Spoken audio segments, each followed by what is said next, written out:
everyone. I hope you're having an amazing day today so far. So I want to just take a little bit of time and let you know how the book is going. And up until now, it's going amazing. So I am officially done writing the book. As you know, I have two others that I've written, and this is the first one that's going to be published. So I've been working very closely with my illustrator, Richard Bentige, and he has done a phenomenal job. I don't know if you've seen any of his work, but I've posted it on my Facebook page and my personal Facebook page too.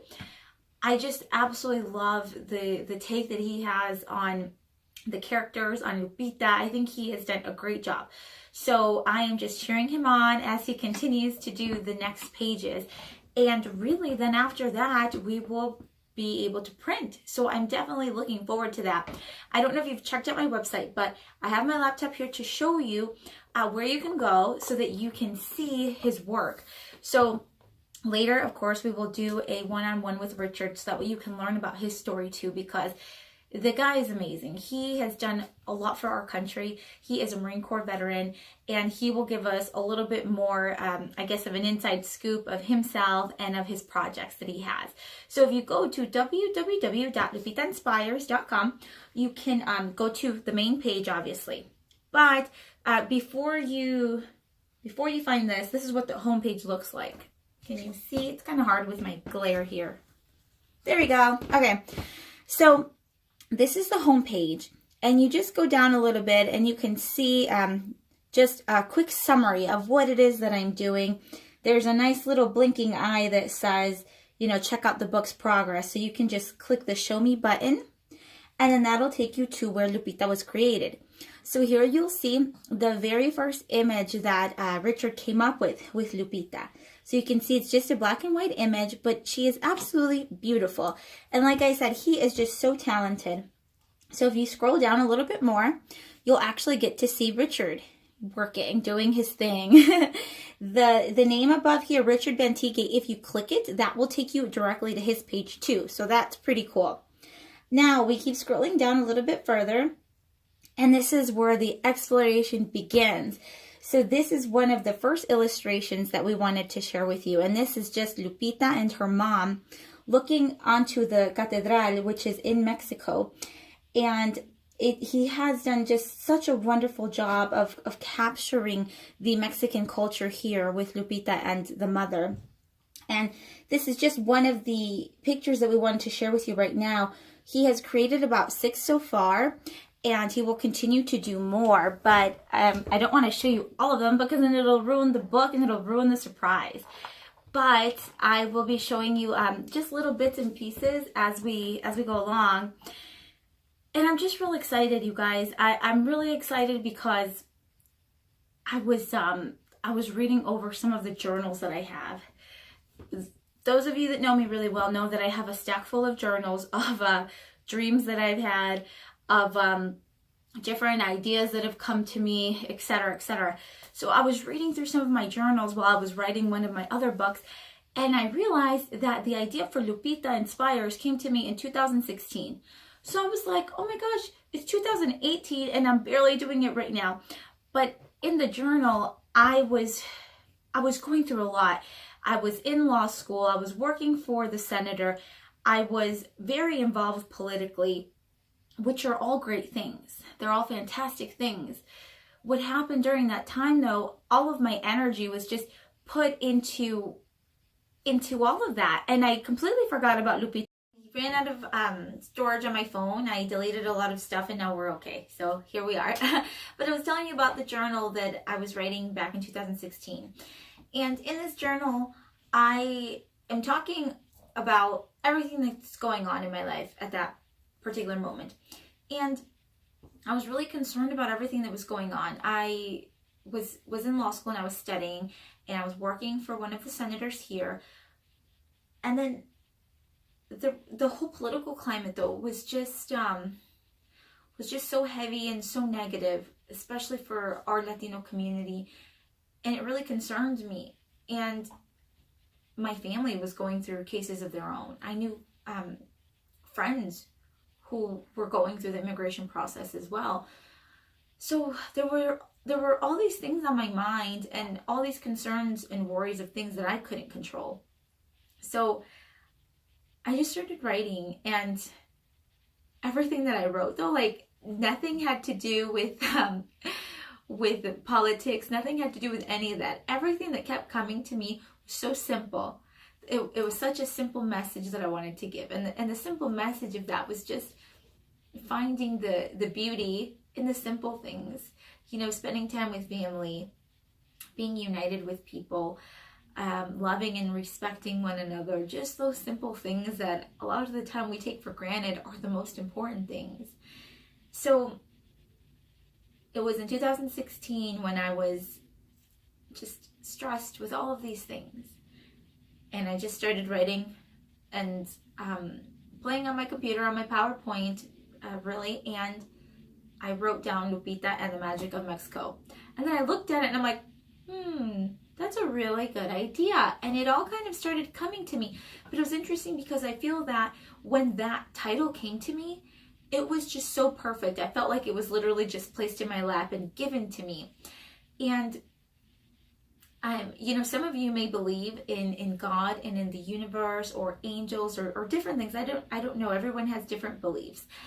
And I am a very open-minded individual.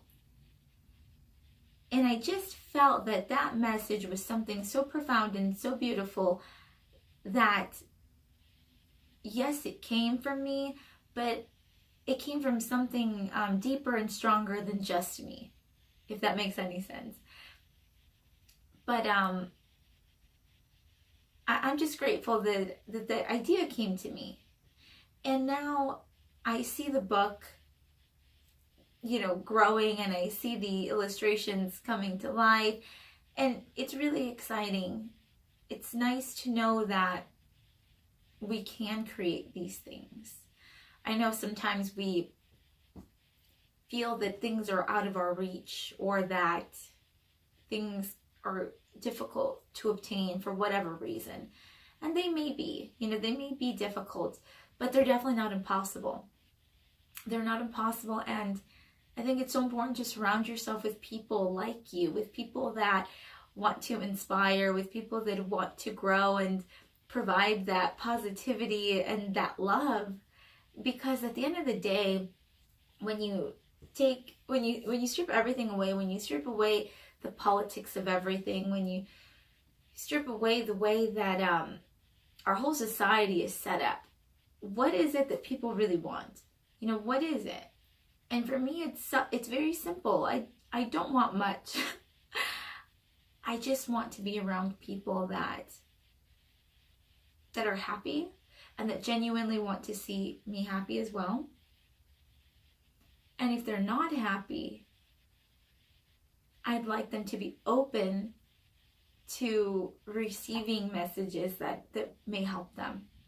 So it's just interesting to me that when I look back at these journals, they tell me so much about myself. Sometimes I forget some of the things that have happened to me, or I forget the specifics of things, but then I look back at that journal and I've detailed it so clearly for myself that it's just so nice to reflect on.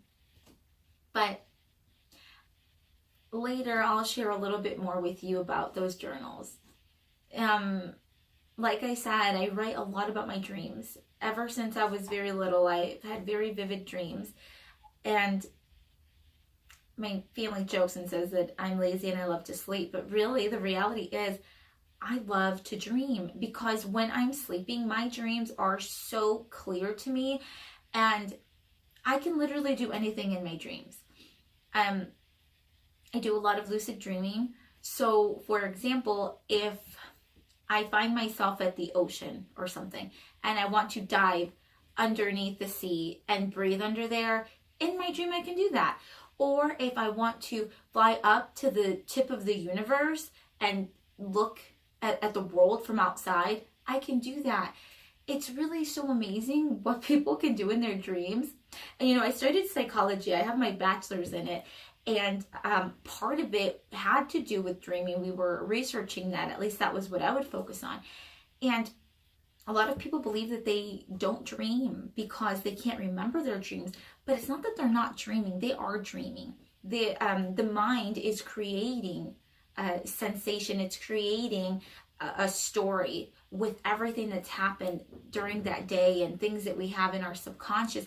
So when you're sleeping and you wake up and you're like, I didn't dream anything, it's just that you don't remember. So one of the things that I tell people is, if you want to remember your dreams, then one of the first things to do is keep a journal. Keep a journal right next to your bed, so that way whenever you wake up in the middle of the night and you have an idea or you remember a piece of your dream, you jot it down really quickly.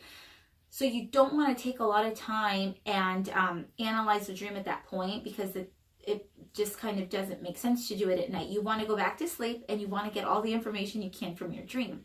Because a lot of the time, if we think about it, statistically, I believe it's about 30% of our life we spend dreaming. We're sleeping, right? So if it's that big of a chunk, you'd think that it would be very important, you know? And actually the percentage may even be higher. I better check that. I'm going to check that. But we're sleeping and we're dreaming, so if we don't even think about the importance of that, we're just throwing all of that away. And a lot of the time in your dreams, your subconscious is trying to tell you something. It's trying to alert you to things that might have happened during the day that you didn't pick up on right away, but that your subconscious did. So I actually have been analyzing my own dreams and interpreting my dreams since I was about 7. I've always loved it. I've always loved it because, like I said, my dreams are just so clear and I just love to explore in them. So when I talk to my family about it, they kind of think it's funny. They're like, there she goes again with those dreams. But they are amazing. And I've read several articles where people have actually said that dreaming and lucid dreaming helps them with situations that are going to come in the future. So for example, if you've got an exam that you've got to prepare for, or if you've got a big speech that you have to work on, if you're dreaming and you can put yourself in that situation, that is literally practice for your mind. So that way, whenever you do have that speech, you will be perfect. You won't even have to worry. So it's great practice. But anyways, I can talk to you all day about my dreams, and you probably don't want to hear anything about that right now. So anyway, I will leave you with that, and check out my website and check out Richard. He is wonderful. And like I said, I will get together with him and we will do a one-on-one interview so you can learn more about Richard and about the amazing projects that he has in store for us. Okay, so great reaching out to you. If you ever want to message me, feel free to reach out. I am here to answer any questions you may have, or to just be a person to talk to. All right, I'll talk to you later. Bye.